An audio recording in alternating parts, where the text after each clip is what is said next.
Holiday लेते हैं काम से, वैसे ही आपके गट को भी हफ्ते में एक दिन आप हॉलीडे दें, ताकि वो अपने आप को साफ कर सके। एंड अगले दिन जब आप फास्ट ब्रेक करेंगे तो आपको लगेगा कि काफ़ी अच्छा हो रहा है। धीरे धीरे आप फ्रूट फास्टिंग से शुरू करिए, पहले पूरा दिन फ्रूट्स का फल का सेवन करें, फिर शाम को आप एक भोजन खा सकते हैं, एक टाइम का खाना, ना कि लेट 6 बजे सूर्यास्त के पहले।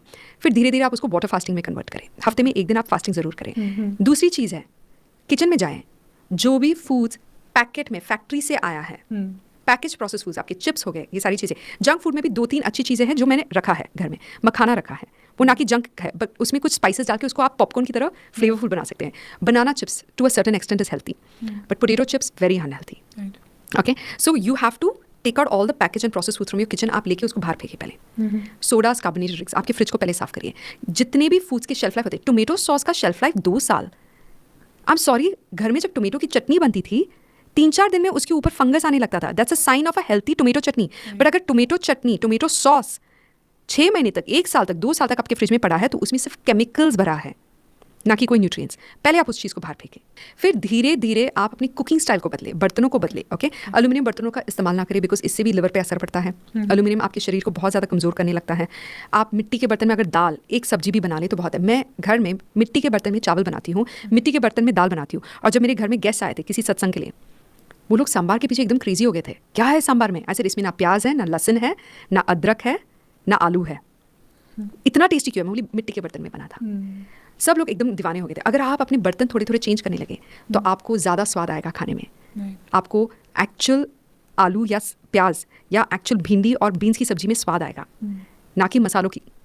धीरे धीरे आप मसाले भी चेंज करें। लाल मिर्च का इस्तेमाल ज़्यादा ना करें, बिकॉज जो लाल मिर्च आपके मार्केट में मिल रहा है वो एसिडिक है।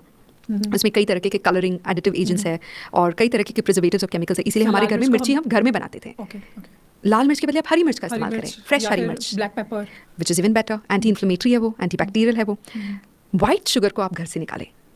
ओके, वाइट शुगर थोड़ी मात्रा में ठीक है। लड्डू का जब हम सेवन करते हैं, सत्तू का लड्डू, बर्फी, चिक्की, ऑल ऑफ दिस जैगरी से अगर बना है तो वो ज़्यादा हेल्थी है। वाइट शुगर को आप रिप्लेस करें, क्योंकि वाइट शुगर जो है, it has been proven that white sugar is more addictive than drugs, heroin. उसमें वही इफेक्ट है जो ड्रग्स का है, ब्रेन पे वो वही असर करता है।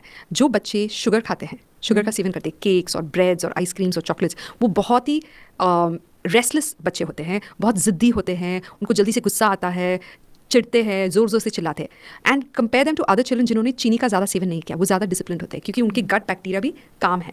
इन बच्चों में अनहेल्थी बैक्टीरिया होने की वजह से उनके मूड्स पे असर पड़ रहा है। Take out the sugar from your house, take out the processed package foods and start fasting 1 day per week and change your utensils and stop eating food after sunset. सूर्यास्त के बाद आप खाना ना खाएं। ये छोटी छोटी चीज़ें जिसकी वजह से आपका गट हेल्थी होगा, आपका मानसिक हेल्थ भी अच्छे से स्ट्रॉन्ग होने लगेगा। And if you want to live a happy life, you have to make some sacrifices. Absolutely, of course. Dimple, gut health के लिए कोई टेस्ट्स भी होते हैं, कोई मेडिकल टेस्ट जिससे हमें अपने करंट गट हेल्थ कितना हेल्दी है या क्या प्रॉब्लम्स हैं उसका पता चल सके? Similarly, do we have allergen tests or something? There are a lot of companies that have come up now, gut microbiome companies कहते हैं उसको, जो आपके स्टूल टेस्ट को अच्छे से करके एनालाइज करके आपको एक रिपोर्ट देते हैं, जिसमें आपको पता चलता है कि इतने सारे गुड बैक्टीरिया, इतने सारे बैड बैक्टीरिया है, एंड उससे आपको एलर्जेंस का भी पता चल जाता है। ये एक तरीका है। दूसरा तरीका है, आप एक आयुर्वेदिक डॉक्टर के पास जाइए।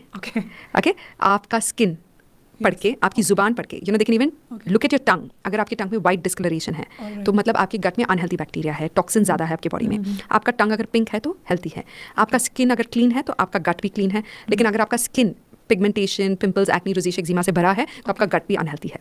आप एक आयुर्वेदिक डॉक्टर के पास अगर आप जाएंगे तो आपकी नाड़ी चेक करके वो आपको बताएंगे कि आपके गट में आपकी अग्नि कैसी है, आपका डाइजेशन कैसा है, प्रकृति कैसा है, और आपकी कौन सी विकृति है, कौन सा दोषा आउट ऑफ बैलेंस है। ओके, टेस्ट वगैरह आप करा सकते हैं for satisfaction. There is no harm in it. So basically हम पूरे नेचुरल तरीके से अपने गट हेल्थ को आइडेंटिफाई भी कर सकते हैं, yes, और पूरे नेचुरल तरीके से उसे रीसेट भी कर सकते हैं, फिक्स भी कर सकते हैं। Absolutely, amazing.